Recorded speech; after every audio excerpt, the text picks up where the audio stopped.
Hi வணக்கம் viewers. இன்று பிறந்தநாள் காணும் அனைவருக்கும் என்னுடைய பிறந்தநாள் வாழ்த்துக்கள். கம்பு கஞ்சி பாருங்க. கம்பு இதில் 1 டம்ளர் எடுத்து 2 மணி நேரம் ஊற வச்சு மிக்சியில் அரைச்சிக்கணும். நல்லா 2 மணி நேரம் ஊற விட்டுணும். தண்ணி ஊற்றி கழுவுனோம்னா மேலே உள்ள தோல்லாம் வந்துடும். இதை ஊற்றிடணும். ஊற்றிட்டு 2 மணி நேரம் நல்லா ஊற வச்சிடணும்.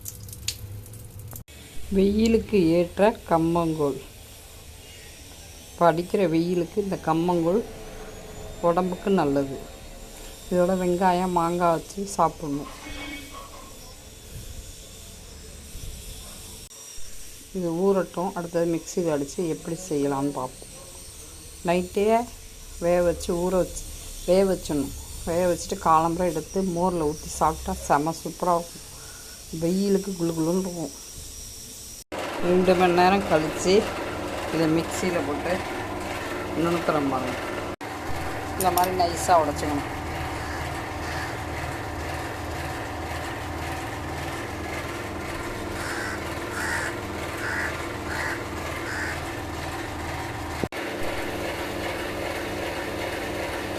ரொம்ப உடச்சது எப்படி இருக்குதுங்க. நொய் மாதிரி இருக்கா. இதை வச்சு அடுப்பில் தண்ணியை கொதிக்க வச்சு காய்ச்சணும். இந்த கம்மங்கூழுக்கு 2 ரோட்டா தண்ணி ஊற்றி கொதிக்க வச்சாச்சு. இப்போ இதை கொட்டி கிண்டணும்.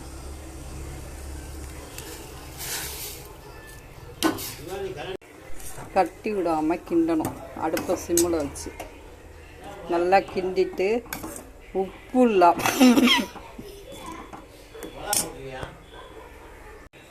இதை கட்டிப்படாமல் நல்லா கிண்டி உப்பு போடாமல் வச்சிடணும். நைட்டு கிண்டி வச்சுட்டு காலம்பரம் எடுத்து உப்பு போட்டு மோர் ஊற்றி வெங்காயம் வேணாலும் போட்டு குடிக்கலாம். பிடிச்சிருந்தா லைக் பண்ணுங்கள், ஷேர் பண்ணுங்கள், சப்ஸ்கிரைப் பண்ணுங்கள், கமெண்ட் பண்ணுங்கள். கம்மங்கூழ் ரெடி.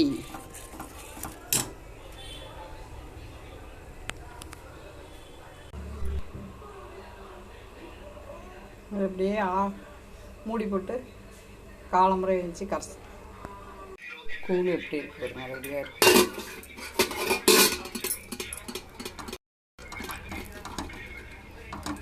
வேணுங்கிற அளவு எடுத்து கரைச்சிக்கணும்.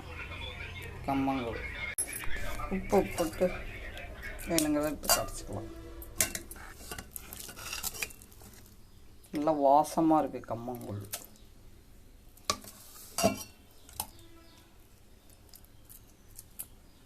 தயிர், வெங்காயம், பச்சை மிளகா, கருவேப்பிலை எல்லாம் சேர்த்தாச்சு. கூழ் ரெடி.